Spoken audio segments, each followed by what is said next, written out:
I'm Samantha Mitchell, 34 years old, and I've always been the invisible sister standing in the shadow of my spotlight-stealing younger sister, Celia. For years, I silently endured her mockery and judgment about my career choices while she paraded her achievements at every family gathering. What Celia never understood was that true success doesn't always come with fanfare and Instagram posts. At our recent family dinner, everything changed in an instant when she learned the truth I'd been keeping quiet. Sometimes, the best revenge isn't planned at all. It's simply the moment when reality catches up. Before I dive into what happened that night, let me know where you're watching from in the comments, and don't forget to like and subscribe if you've ever been underestimated by someone who should have been your biggest supporter. Growing up in suburban Boston, Celia and I couldn't have been more different.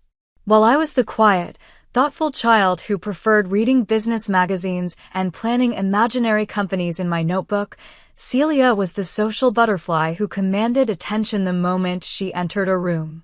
3 years younger than me, she somehow always seemed to take up more space in our family dynamics. "Samantha, why can't you be more outgoing like your sister?" Mom would ask when I declined joining the school dance team. College admissions officers look for well-rounded students. What my parents didn't understand was that I was developing different strengths. While Celia collected trophies for dance competitions and cheerleading, I was building a small business reselling collectible items online, learning about profit margins and customer service before I could drive. Our childhood bedroom told the story of our differences perfectly. Her side, plastered with ribbons, team photos, and certificates of achievement. My side, organized bookshelves, a meticulously kept budget notebook, and a small corkboard with my 5-year goals neatly typed and pinned. "What's the point of doing something if nobody knows about it?" Celia would ask when I declined to share my business ventures with the extended family at holiday gatherings. She simply couldn't comprehend my preference for private achievement over public accolades. High school amplified our differences. Celia became student body president, prom queen, and captain of the debate team, positions that came with recognition and applause. I worked after school at a local accounting firm, building skills and connections that wouldn't show up in a yearbook but would serve me well later. When college applications rolled around, our parents emptied their savings account and took out a second mortgage to send Celia to Cornell University. Her acceptance letter was framed and hung in the living room, next to her graduation photo and debate team trophies. "We'll figure something out for your education too, honey," Dad told me apologetically. "Maybe community college for 2 years, then transfer?" I didn't resent their decision. I understood the limited resources and made my own plan. I attended the state university on a partial scholarship, working 20 hours weekly at the campus business office to cover the rest. While Celia posted photos of sorority formals and spring break trips to Cancun, I was building my resume with internships and networking with professors who had industry connections. Mom created a Facebook album titled Celia's College Adventure with hundreds of photos. My graduation received a single post, "So proud of both our girls," with a blurry photo where half my face was cut off. The pattern continued after college. Celia landed a job at a prestigious marketing firm in New York City. A position that, I later learned, came through our father's golf buddies connection.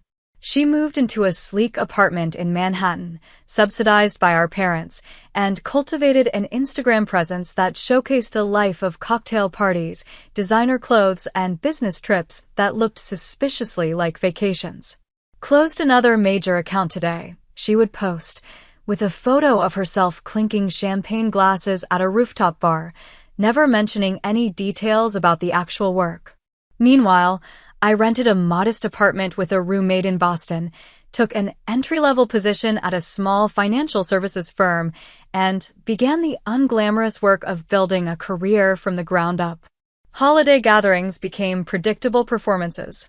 Celia would arrive with expensive gifts, wearing designer clothes, ready to hold court with stories of her fabulous life in New York. The CEO personally thanked me for my presentation, she announced during one Thanksgiving dinner. He said it was the best he'd seen in years. When my turn came to share updates, my mentions of a recent promotion or new responsibility were quickly overshadowed. "That's nice," dear mom would say, before turning back to Celia. "Now tell us more about that celebrity client you mentioned." During Christmas of our late 20s, Celia announced her engagement to Bradley, an investment banker she'd been dating for 6 months. The family erupted in celebration. My parents immediately transferred $5,000 to her account for the engagement party. "And what about you, Samantha?" Aunt Linda asked during the celebration. "Any special someone in your life?" Before I could answer that I was focusing on my career goals, Celia jumped in. "Sam's married to her job," she laughed. "Some people just aren't built for balance. It's all spreadsheets and no romance for my big sister." The family chuckled uncomfortably while I forced a smile. What none of them knew was that I had just been promoted to department manager, overseeing a team of 12 people, a significant achievement that I chose not to share after Celia's dismissive comment. As our 20s gave way to our 30s, the dynamic remained firmly established. Celia, the successful, vibrant daughter living a glamorous life worth talking about. Me, the steady, unremarkable daughter whose achievements didn't make for exciting dinner conversation. What no one in my family realized was that I had stopped sharing my professional journey with them years ago, not because there was nothing to share, but because I had grown tired of having my achievements diminished or overlooked in favor of Celia's more photogenic life. After graduating from college with a degree in business administration and a minor in information systems, I made a deliberate choice. I would build my career completely independent of family connections or interference.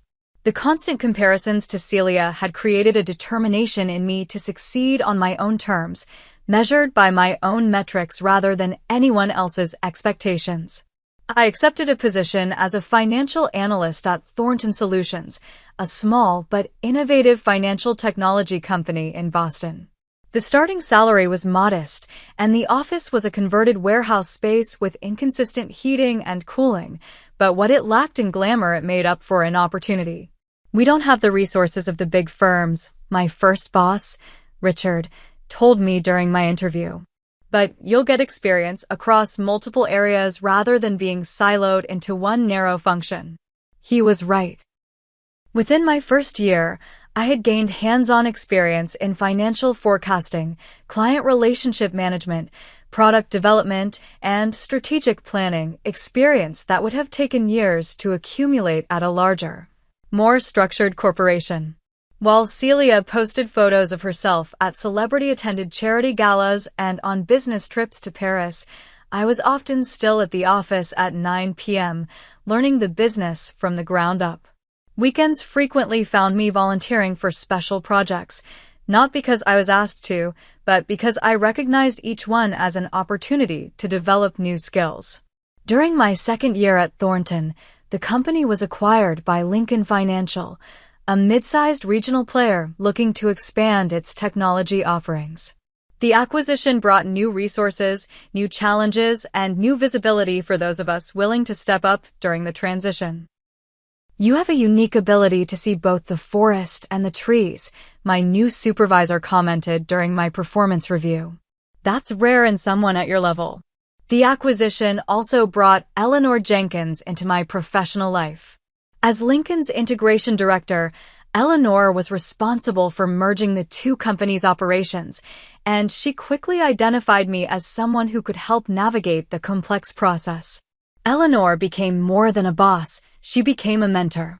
In her mid-50s with silver-streaked black hair and a no-nonsense management style, she had broken through several glass ceilings in her career and wasn't afraid to tell the uncensored truth about what it took. "Being good isn't enough," she told me over coffee one morning. "Being good just gets you a seat at the table. Once you're there, you have to be strategic about which battles to fight and which cards to play when." Under Eleanor's guidance, I took on increasingly complex responsibilities. When Lincoln was itself acquired by Mata Corporation, a major national financial services firm, Eleanor recommended me for a position on the transition team. They need someone who understands how the Thornton technology integrates with Lincoln's systems, she explained. That's you. The Mata acquisition accelerated my career trajectory. Working directly with C-suite executives on the integration gave me visibility I couldn't have gained otherwise. When the dust settled, I was offered a director position overseeing product strategy, a significant jump that came with a substantial salary increase and my first experience managing a sizable team. Throughout this period of professional growth, my family remained largely unaware of my progress. The last time I had shared career news at a family gathering, Celia had immediately redirected the conversation. "That's cute that you got a little promotion, Sam," she had said during our cousin's wedding. "I just closed $1 million account with a major fashion brand. The creative director and I have become personal friends. We're having dinner next week at his penthouse." After that, I made a conscious decision to keep my professional life private. It wasn't spite, exactly, more self-preservation. Why share achievements that would only be diminished? By my 32nd birthday, I had been promoted to Vice President of Strategy and Innovation at Mata Corp, overseeing a budget of $90 million and a team of 65 professionals across 3 states. I had relocated to Chicago for the position, buying a comfortable condo overlooking Lake Michigan. My investment portfolio was healthy. I had found fulfillment in mentoring younger women in finance, and I had developed a reputation in the industry as someone who could solve complex problems with creative, effective solutions, none of which my family knew about. The headhunter calls started coming with increasing frequency. At first, I politely declined, satisfied with my trajectory at Mata. But when Eleanor announced her retirement as Chief Operations Officer, the CEO asked me to consider throwing my hat in the ring for the position. "You're younger than the typical candidate," he acknowledged. "But your understanding of our business from the ground up is unmatched. You've touched every aspect of our operations through the acquisitions and integrations. The board is impressed with your vision." After a rigorous interview process against external candidates with decades more experience, I was offered the COO position. 2 years of 16-hour days, constant travel, and immersing myself in every aspect of Mata's business followed. The work was challenging and sometimes exhausting, but deeply satisfying. I developed a reputation for fair but demanding leadership, innovative problem-solving, and an uncanny ability to see around corners to identify both risks and opportunities before they fully materialized. When Harold Matthews, Mata's CEO of 15 years, announced his intention to retire, I was shocked to find myself on the shortlist of potential successors. At 34, I would be unusually young for the position, but my track record of results spoke for itself. "The board values your unique perspective," Harold told me. "You understand our legacy business, but you're not bound by how we've always done things." That's exactly what Mata needs in this rapidly changing environment. The selection process was grueling. Countless interviews with board members, executive assessments, background checks, personality profiles, and presentations about my vision for Mata's future. Throughout it all, I maintained complete secrecy, not sharing the possibility with anyone in my personal life. When the board chairman called to offer me the position, I was sitting alone in my condo, watching the sunset over Lake Michigan. "We're unanimous in our decision," he said. "We want you to lead Mata into its next chapter." I accepted on the spot, a surreal feeling washing over me as I realized the magnitude of what had just happened. We agreed to a public announcement in 4 weeks after contracts were finalized and a transition plan established with Harold. That evening, as I sipped champagne alone on my balcony, my phone buzzed with a text from my mother. "Don't forget the family dinner next weekend for your father's birthday. Celia says she has big news to share." I smiled at the irony. For once, I also had news that would qualify as big by my family's standards. But something held me back from sharing it immediately. Years of having my achievements overshadowed by Celia had taught me to protect the things that mattered to me. I decided to attend the dinner without revealing my news, maintaining the agreement with the board about the public announcement timeline. What I didn't know then was that the dinner would unfold in a way none of us could have anticipated. While I was quietly building my career step by methodical step, Celia's professional journey followed a dramatically different trajectory.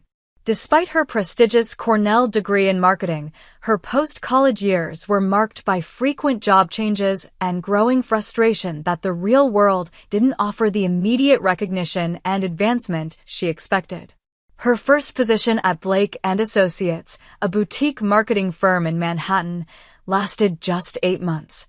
"The creative director is completely threatened by me," she complained during a phone call with our mother. "He keeps taking credit for my ideas and giving me administrative tasks beneath my abilities." What Celia didn't mention was that she had repeatedly missed deadlines and had developed a reputation for being difficult to collaborate with. I learned this later from a mutual college acquaintance who worked at a partner agency. Celia's second job at a larger agency ended after 11 months when she was passed over for a promotion. "They have a political culture that rewards tenure over talent," she explained to the family during Thanksgiving dinner. "I need to find a company that values innovation." By her third job, a pattern had emerged. Celia would start with enthusiasm, charm her way through the interview process, and make grand promises about her capabilities. Once hired, she would quickly grow frustrated with the mundane aspects of the work, the need to prove herself, and the realization that her degree alone wasn't enough to fast-track her to leadership positions. Rather than developing depth of experience, she developed a skill for lateral moves that offered title bumps without increasing responsibilities. Her resume grew longer, but not deeper. Assistant marketing coordinator became marketing specialist, became associate marketing manager. Each move accompanied by minimal salary increases, but impressive-sounding title changes that she could announce at family gatherings. "I've been headhunted again" became her regular refrain, though in reality, she was constantly applying to jobs and leveraging offers against each other for marginal gains. Her personal brand on social media, however, told a different story. Her Instagram feed featured carefully curated images of her exciting professional life, post photos at industry events where she was merely an attendee but implied leadership involvement. Pictures of her laptop at upscale coffee shops with captions about closing major deals and frequent updates about business trips that were primarily personal vacations with a single client meeting scheduled to justify the expense report. After 6 years of job hopping through New York agencies, Celia faced a reality she wasn't prepared for. She had developed a reputation in the tight-knit New York marketing community as someone who talked a bigger game than she delivered. Recruiters who had once eagerly placed her began returning her calls less promptly. It was during this challenging period that she met Bradley Thompson at a networking event. Bradley, a mid-level investment banker with family money and connections, was impressed by Celia's carefully constructed persona. Their whirlwind romance led to an engagement after 6 months, providing Celia with both emotional validation and access to a new network of professional connections. Through Bradley's former college roommate's father, Celia secured an interview at the New York satellite office of Mata Corporation. Though I was already working at Mata's Chicago headquarters by this time, our paths never crossed professionally. The New York office was a small regional marketing division that operated with significant autonomy from headquarters, and I had no involvement in their hiring processes. Celia landed a position as a marketing coordinator at Mata New York, a role that was actually a step back from her previous titles, but offered the stability and corporate prestige she craved. To the family, however, she positioned it as a strategic career move. "I've decided to bring my expertise to the financial sector," she announced during a family video call. Mata is one of the largest financial services firms in the country, and they were very persistent in recruiting me.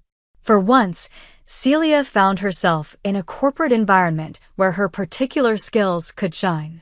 The regional marketing office needed someone who could plan events and maintain relationships with local clients, areas where Celia's charisma and social abilities served her well. For the first time in her career, she stayed at one company for more than 18 months. What she lacked in strategic thinking and analytical skills, she made up for in networking ability. She cultivated relationships with anyone who might advance her position, from administrative assistants who could get her on executives' calendars to IT support staff who would prioritize her technical issues.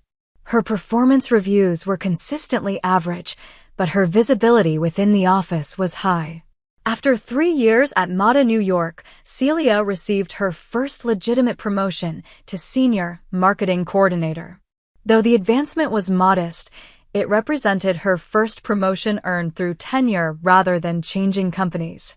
6 months later, when the regional marketing manager announced her maternity leave, Celia campaigned aggressively for the interim role. "It just makes sense for me to step in temporarily," she told her supervisor.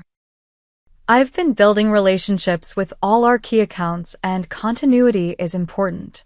To her credit, Celia worked harder during this 6-month interim period than she had at any previous point in her career. She was determined to prove herself indispensable, hoping to make the temporary promotion permanent. She arrived early, stayed late, and for once, focused more on results than appearance. When the marketing manager decided not to return after her maternity leave, Celia's temporary position was converted to permanent, the most significant professional achievement of her career to date.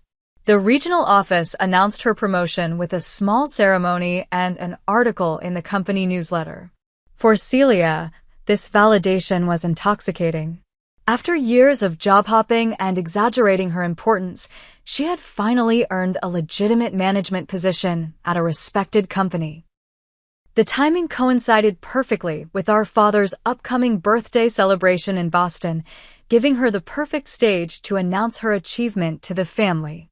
In the week leading up to the family dinner, Celia spared no expense preparing to maximize the impact of her announcement. She purchased a new designer dress for the occasion, had her hair and makeup professionally done, and bought our father an extravagant watch that cost 2 months of her new salary, all to create the perfect backdrop for her moment in the spotlight. She rehearsed casual ways to mention her promotion in conversation. "Oh, by the way, I have some news from Mata. And managing the team has been challenging but rewarding." She practiced humble expressions in the mirror while reciting lines about not wanting to make a big deal about the promotion, while ensuring everyone knew exactly what a big deal it was. What Celia couldn't have known, as she boarded her flight from New York to Boston, was that her moment of triumph was about to be completely overshadowed in a way she never could have anticipated, and by the very sister she had spent years dismissing as a career underachiever. The week before my father's birthday dinner coincided with the most significant professional milestone of my life. In a wood-paneled boardroom on the 42nd floor of Mata's Chicago headquarters, I signed the contract making me the youngest chief executive officer in the company's 80-year history. "Congratulations, Samantha," Harold Matthews said, standing to shake my hand as the board members applauded. I couldn't be leaving the company in more capable hands. The chairman handed me a press release draft announcing my appointment, scheduled for release in 3 weeks after Harold's retirement party. "Until then, we're keeping this within the executive team," he reminded me. "We want to manage the announcement properly for our shareholders and employees." I agreed, though privately I wondered if I should make an exception for my family. The timing was complicated. My father's birthday dinner was this weekend, but the public announcement was still weeks away. Breaking the board's confidentiality directive didn't seem worth the risk, especially when I considered how these family gatherings typically played out. My assistant had already arranged my flight from Chicago to Boston for Friday evening. I would stay at a hotel rather than my parents' house, a practice I'd established years ago to maintain my sanity during family visits.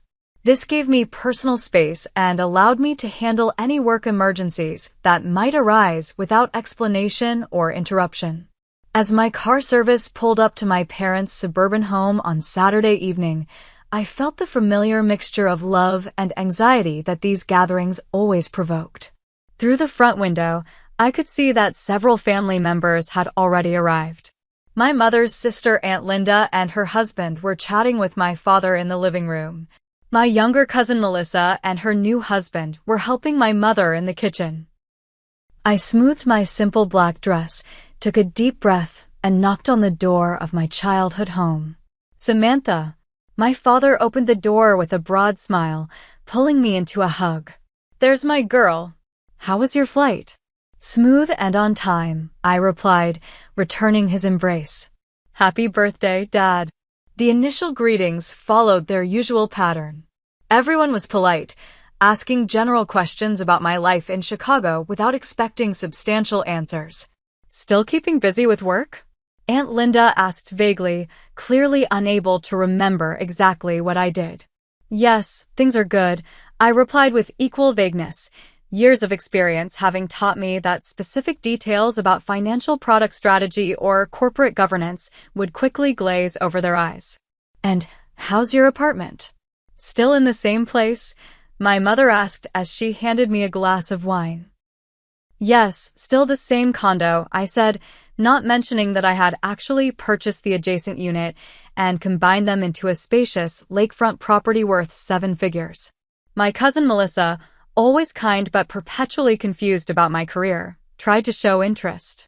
"Are you still doing something with computers at that bank?" I smiled. "Something like that." In reality, I was 48 hours removed from signing a contract making me responsible for over 11,000 employees and $20 billion in annual revenue. But explaining the truth seemed both impossible and inappropriate given the board's confidentiality requirements. The doorbell rang at precisely 6:30, announcing Celia's carefully timed arrival. My mother rushed to answer it, her face lighting up in a way it hadn't when I'd arrived. "Celia's here," she announced unnecessarily as she swung the door open. My sister made her entrance like an actress taking the stage. She wore a striking red dress that probably cost more than the average American's monthly salary, her hair and makeup flawlessly professional. She carried multiple shopping bags from luxury retailers and was followed by Bradley, carrying what appeared to be an expensively wrapped large gift box.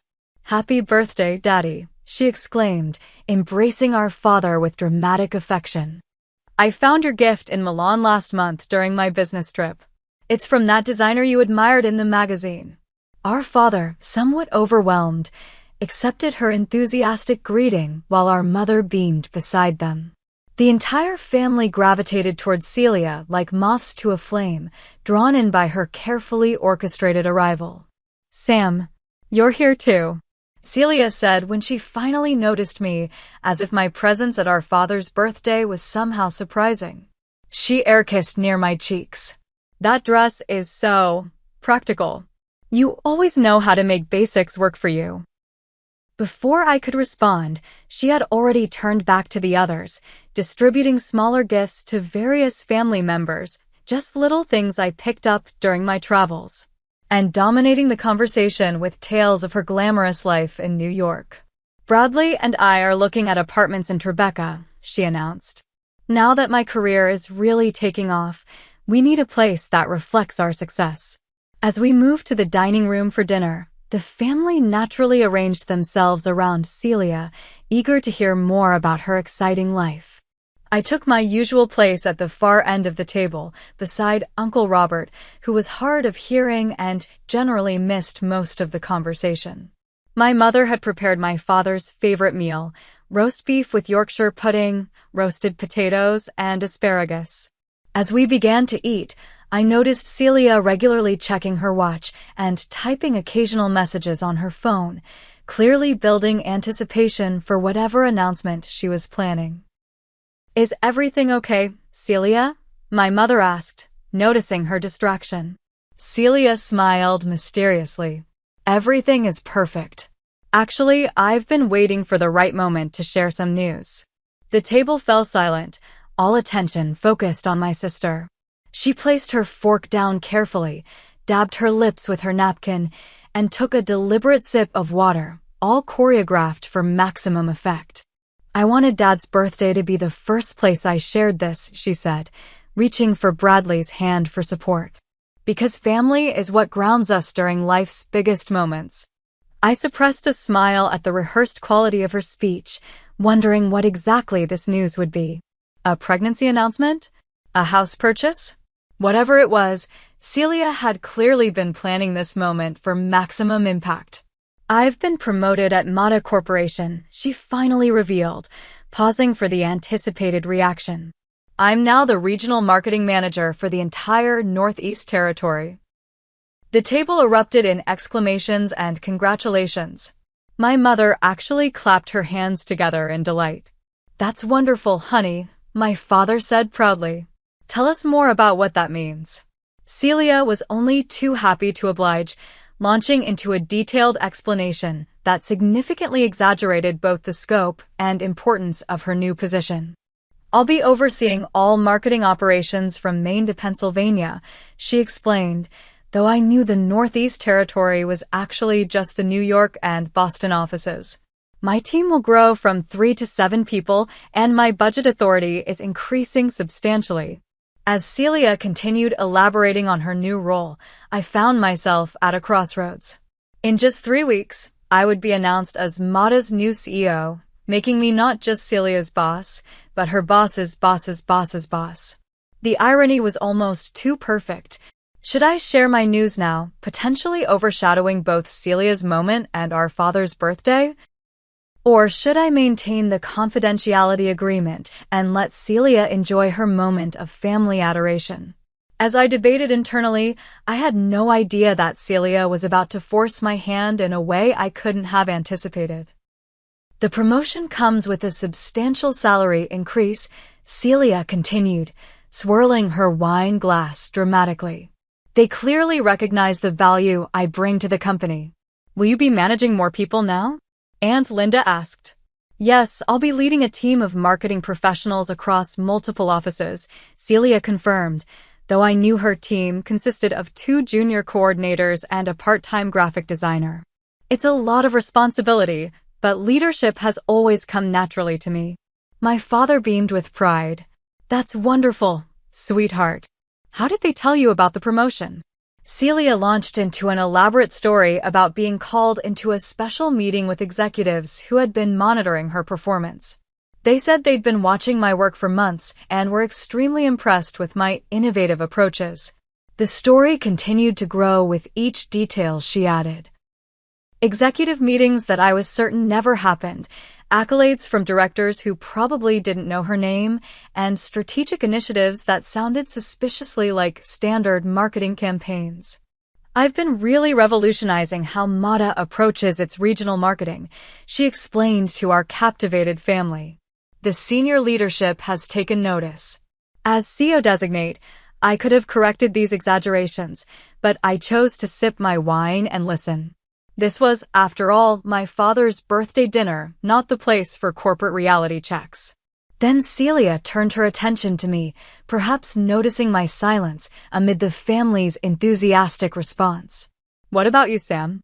Still at the same company in Chicago? What are you doing these days, accounts receivable or something? The table fell awkwardly silent. Everyone knew this was Celia's standard approach, highlight her own achievements by diminishing mine. I'm still with Mata, yes, I replied neutrally. Oh, that's right, Celia said with affected surprise. I forgot we work for the same company. Though I'm at headquarters in New York, of course. I didn't correct her misunderstanding that New York was headquarters. Chicago was actually Mata's global headquarters, with New York being a regional office. Isn't that a funny coincidence, everyone? Celia continued. Both Mitchell sisters at the same company, taking such different paths. She smiled at me with false sympathy. Not everyone is cut out for the fast track. Sam's always preferred to keep a low profile, haven't you, sis? Our mother, sensing dangerous territory, tried to change the subject. The roast turned out well this year, don't you think? But Celia was on a roll now, energized by years of perceived competition and the validation of her recent promotion. You know, I might actually be able to help you out now, Sam, she offered with generous condescension. With my new position, I'll have connections throughout the company. If you're interested in transferring to the marketing department, even in an entry-level position, I could put in a good word. My father shifted uncomfortably. Celia, I'm sure Samantha is doing fine in her current role. But Dad, don't you want both your daughters to be successful? Celia pressed. Sam's been stuck in the same position for years while I've been climbing the corporate ladder. She turned back to me. When was your last promotion, Sam? 4 years ago. I took a sip of wine before answering. It's been a while. This vague answer seemed to confirm Celia's narrative. She nodded knowingly to the family. That's what happens when you don't put yourself out there and take risks, she explained with the confidence of someone delivering an important life lesson. Some people just aren't natural leaders. The family sat in uncomfortable silence, no one quite knowing how to respond. I could see disappointment in my father's eyes, not directed at me, but at the situation and possibly at Celia's behavior on his birthday. But Celia wasn't finished. She raised her glass in an impromptu toast. To Dad on his birthday, she began appropriately enough, before taking a sharp turn. And to pursuing excellence and refusing to settle for mediocrity. Some of us understand that reaching for the stars means being willing to shine brightly. She looked directly at me for her conclusion, her voice taking on an edge of finality that silenced the room completely. My sister's a nobody, Celia stated flatly, the words hanging in the air like a slap. While I just got promoted at Mata Corp. The executive team practically knows me by name. The table fell into stunned silence. Even Celia seemed momentarily surprised by her own bluntness. Our mother's face had drained of color, and our father set down his fork with a deliberate clink against his plate. In that moment, I made my decision. The board's confidentiality agreement was important, but so was my dignity, and more importantly, the truth. Congratulations on your promotion, Celia, I said calmly, setting down my wine glass. That's a significant achievement. She smiled triumphantly, interpreting my words as concession. But there's something you should know, I continued, reaching for my purse and extracting a business card, my new business card, which had been delivered to my office that morning. I slid it across the table toward her. I'm the new CEO there. Celia stared at the card, her expression transitioning from confusion to disbelief to horror in the span of seconds. She picked it up with trembling fingers, reading aloud. Samantha Mitchell, Chief Executive Officer, Mata Corporation. The silence around the table was absolute. My mother's hand covered her mouth in shock. My father straightened in his chair, his eyes widening as he processed this information. That's impossible, Celia finally managed. You're making this up to embarrass me. The public announcement goes out in 3 weeks, after the current CEO's retirement party, I explained calmly. The board voted unanimously last month. I signed the contract on Thursday. But you've never mentioned, how could you possibly? Celia sputtered, her carefully constructed narrative crumbling around her. I've been with Mata for 9 years, I said. I started at a company that was acquired by Lincoln Financial, which was later acquired by Mata. I've been COO for the past 2 years. COO? My mother repeated, clearly trying to understand the acronym. Chief Operating Officer, my father explained, his voice filled with dawning comprehension. That's the second highest position in a company. And now CEO, Chief Executive Officer.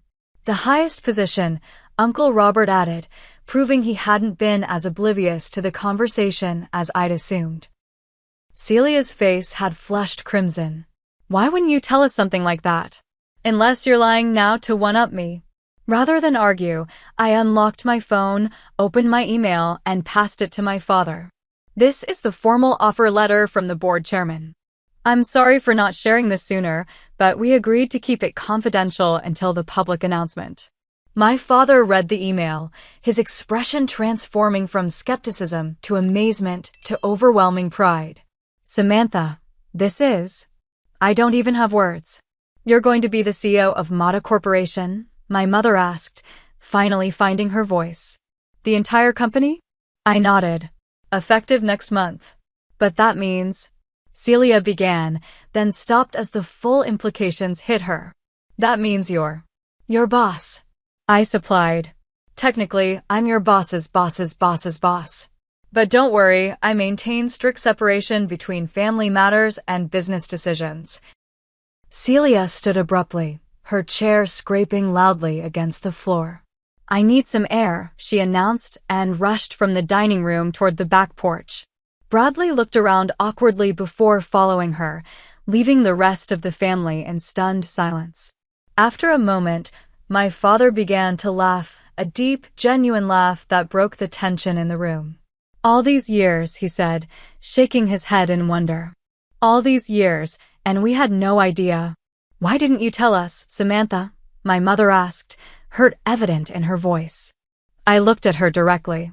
Would you have believed me if I had?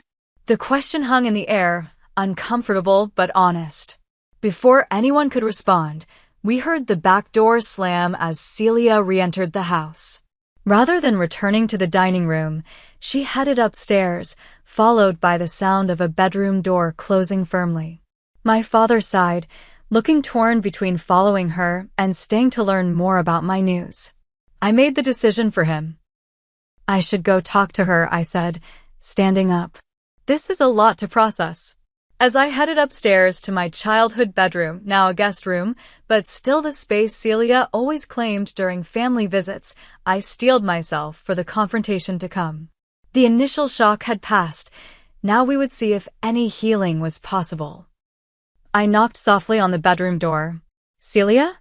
Can I come in? Silence greeted me, then a muffled, "It's unlocked." I opened the door to find my sister sitting on the edge of the bed, her perfect makeup now streaked with tears, her designer dress rumpled as she hunched forward. Bradley sat awkwardly in the corner chair, looking relieved to see me. I'll give you two some privacy, he said, quickly standing and exiting the room. For a long moment, Celia and I simply looked at each other. The last time we had been alone in this room together, we had been teenagers, Celia preparing for a high school dance while I studied for SATs. Is it really true? She finally asked, her voice smaller than I'd heard it in years. Yes, I confirmed. I was going to wait until the public announcement before telling the family. She laughed bitterly. Always so by the book, following all the rules. Corporate governance matters when you're leading an organization of 11,000 people, I replied evenly. 11,000. She repeated, shaking her head in disbelief. How did this happen, Sam? How did you become CEO without any of us knowing? I sat down on the opposite end of the bed. I never stopped sharing because there was nothing to share, Celia. I stopped sharing because no one seemed interested. That's not fair, she protested weakly. Isn't it? Every time I mentioned a promotion or a new responsibility, the subject changed back to your life in New York. She was quiet for a moment. I didn't know what you were doing was important. The raw honesty of her statement struck me. She genuinely hadn't understood, not because she was malicious, but because her framework for success was so different from mine. I'm going to lose my job, aren't I? She asked suddenly, fresh panic in her voice. You're going to fire me for what I said downstairs. No, I assured her. I meant what I said about separating family and business. Your job performance at Mata will be evaluated by your direct supervisors, just like anyone else's. But you could fire me if you wanted to. I could fire anyone at the company if I wanted to, I acknowledged. But that's not how I lead. I make decisions based on performance and business needs, not personal feelings. She studied my face, perhaps searching for signs of deception or revenge. How did you do it? She finally asked. How did you become CEO without playing the game? Without networking and promoting yourself and making sure everyone knew your value? The question revealed so much about the difference in our approaches and our outcomes. I did play the game, Celia. Just not the same game you've been playing, I explained. I've focused on delivering results rather than talking about them. I built genuine relationships based on competence and trust rather than social currency. I developed expertise that made me indispensable. But nobody knew who you were, she protested. The people who mattered knew, I corrected her. The board knew. The executive team knew. The clients knew. That was enough. We sat in silence for a while, each processing the seismic shift in our understood reality. Everyone downstairs must think I'm pathetic now, Celia finally said, fresh tears threatening. No, I said gently. They think you're human. And maybe a little embarrassed, which is also human. She looked up at me, vulnerability replacing the practiced confidence she typically projected. Do you hate me, Sam? For all the things I've said over the years. The question caught me off guard. No, I don't hate you. Sometimes you've hurt me, but I've always understood that you were just being you. What's that supposed to mean? A flash of her usual defensiveness returned. It means you value different things than I do. You want recognition and admiration. I want impact and results. Neither approach is inherently wrong, they're just different paths. Celia wiped her eyes, careful even in emotional distress not to smudge her mascara further. So what happens now? Do we just go back downstairs and pretend everything's normal? We go back downstairs and celebrate Dad's birthday, I said firmly. Tonight isn't about either of our careers, it's about him. She nodded slowly, then asked the question that clearly troubled her most. At work, will everyone know that the CEO is my sister? I understood her concern immediately. Whatever legitimate achievements she had earned would be questioned if people knew about our relationship. The company has 73,000 employees worldwide, Celia. Most people will never make the connection. And I certainly won't be announcing it. Relief washed over her face. Thank you for that. But, I added, you might want to scale back some of your claims about knowing senior leadership personally. That kind of thing has a way of getting back to people.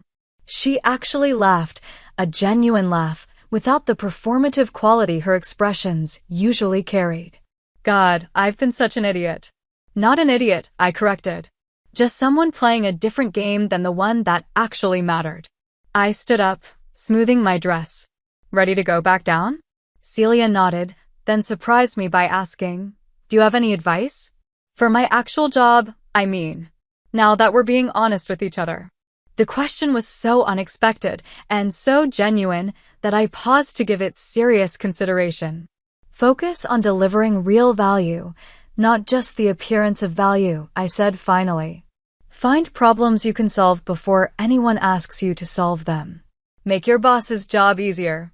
Give credit generously and take responsibility when things go wrong. Build others up instead of competing with them. That sounds exhausting, she admitted. I smiled. Sometimes it is. But it's also sustainable in a way that constant self-promotion isn't. And the results last longer. As we headed back downstairs together, I realized something had fundamentally shifted between us. The competitive dynamic that had defined our relationship since childhood had been disrupted beyond repair. What would replace it remained to be seen, but for the first time in decades, I felt hope that we might find a healthier balance. When we re-entered the dining room, the family fell silent, all eyes on us with nervous anticipation. My father's concern was evident in his furrowed brow. Celia cleared her throat. I believe I owe everyone an apology for my behavior earlier, especially you, Dad. I'm sorry for disrupting your birthday dinner. The tension in the room visibly dissipated. My father smiled warmly. There's nothing to apologize for, sweetheart. And Sam, she continued, turning to me with visible effort, congratulations on your achievement. It's impressive. The understatement made several family members hide smiles, but the sentiment was genuine, perhaps the first genuine acknowledgement of my professional accomplishments Celia had ever offered. Thank you, I replied simply, and congratulations on your promotion too. Regional manager is a significant step. As we retook our seats and my mother brought out the birthday cake, I caught my father's eye across the table. He gave me a subtle nod of pride that meant more than any public accolade ever could. 1 month later, the official announcement of my appointment as Mata Corporation's new CEO made headlines in the business press. The Wall Street Journal ran a profile highlighting my unusual career path and stealth rise through the ranks. Several industry publications noted the significance of a 34-year-old woman taking the helm of one of the nation's largest financial services firms. My inbox flooded with congratulatory messages from colleagues, clients, and even competitors. The board chairman called to say the market had responded positively to the announcement, with Mata's stock price climbing 4% in the first day of trading after the news broke. Among the hundreds of messages was a brief email from Celia. Saw the announcement. Proud of you. Mean it. Those 6 words represented more genuine support than I'd received from my sister in our entire adult lives. The formal introduction to the company took place at a town hall meeting live-streamed to all Mata offices worldwide. As I stood on stage outlining my vision for the company's future, I spotted Celia in the video feed from the New York office, sitting attentively in the back row, actually taking notes rather than positioning herself prominently for visibility. After the town hall, my executive assistant handed me a report from HR flagging unusual behavior from an employee. Regional Marketing Manager Celia Mitchell, New York office, has declined 3 interview requests from internal communications regarding her family connection to new CEO. Requesting guidance. I smiled as I wrote my response. No action needed. Respect her privacy and professionalism. 2 weeks after the announcement, my parents called to share that they had finally displayed my college diploma in the living room, beside Celia's Cornell degree that had hung there alone for over a decade. We should have done this years ago, my mother admitted. I think we never fully understood what you were building. It's never too late to change how we see things, I told her, meaning it sincerely. The most significant shift came during the next family gathering, a casual summer barbecue at my aunt's house. For the first time, family members asked me specific questions about my work, listening attentively to my answers rather than waiting for their turn to speak. My cousin's husband, who worked in banking, engaged me in a thoughtful conversation about regulatory challenges in the industry. And Celia, most surprisingly of all, did not dominate the conversation with stories of her own career. When asked about her job, she responded with measured accuracy rather than exaggeration. I'm managing regional marketing for the Northeast. It's challenging but rewarding. Later, as we helped clean up after dinner, Celia joined me on the porch, 2 glasses of wine in hand. She offered one to me and took a seat on the step below. Can I ask you something? She said, looking out at the twilight rather than at me. Something I've been wondering since Dad's birthday? Of course, I replied, curious about her unusually reflective mood. Were you ever jealous of me? The question came quietly, without her usual confidence. I considered this carefully before answering. Sometimes, when we were younger. Not of your achievements, but of how easily you received recognition and attention. She nodded, seeming to have expected this answer. I was always jealous of you, she admitted. Of your certainty. Your solidity. You always seemed to know exactly who you were and what you wanted. This confession stunned me. I never knew that. Because I never showed it, she said with a small laugh. I was too busy trying to prove I was better than you. And I was too busy trying to prove I didn't care what anyone thought, I acknowledged. We're quite a pair of sisters, aren't we? Celia mused. We are, I agreed. But maybe not a bad pair, just a complicated one. We sat in companionable silence, watching the fireflies begin to appear in my aunt's garden. I've been thinking a lot about what you said, Celia finally continued. About delivering real value instead of just the appearance of value. I've been trying it at work, focusing on results instead of recognition. How's that going? I asked, genuinely curious. It's different. Harder in some ways. But also, better. She seemed surprised by her own assessment. My team seems to trust me more when I'm not constantly trying to take credit for everything. I smiled. That tends to happen. I'm not going to turn into you overnight, she warned, a hint of her old spirit returning. I still like being the center of attention sometimes. I wouldn't expect otherwise, I assured her. And that's not a bad thing. Your social skills and visibility have value too. We just need to balance them with substance. Celia raised her glass in a small toast. To substance, then. Something I'm learning about late in life. I clinked my glass against hers. It's never too late to change how we define success.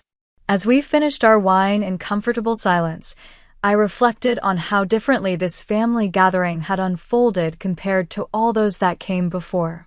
For years, I had protected my achievements from family scrutiny, believing that privacy was the only way to preserve their value. In doing so, I had denied my family the opportunity to truly know me and perhaps denied myself the support and recognition I secretly craved.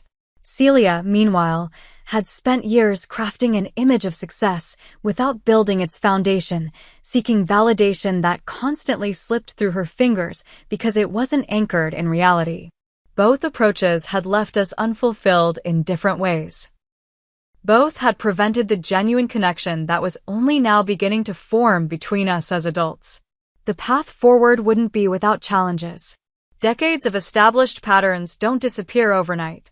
But for the first time, I felt hopeful that Celia and I might find a new way of relating to each other, one based on mutual respect rather than competition, on genuine understanding rather than assumptions. True success, I was learning, wasn't just about achievement or recognition. It was about building a life that aligned with your values, surrounded by relationships that reflected mutual understanding and acceptance. Sometimes the greatest achievement isn't a title or a salary or public accolades.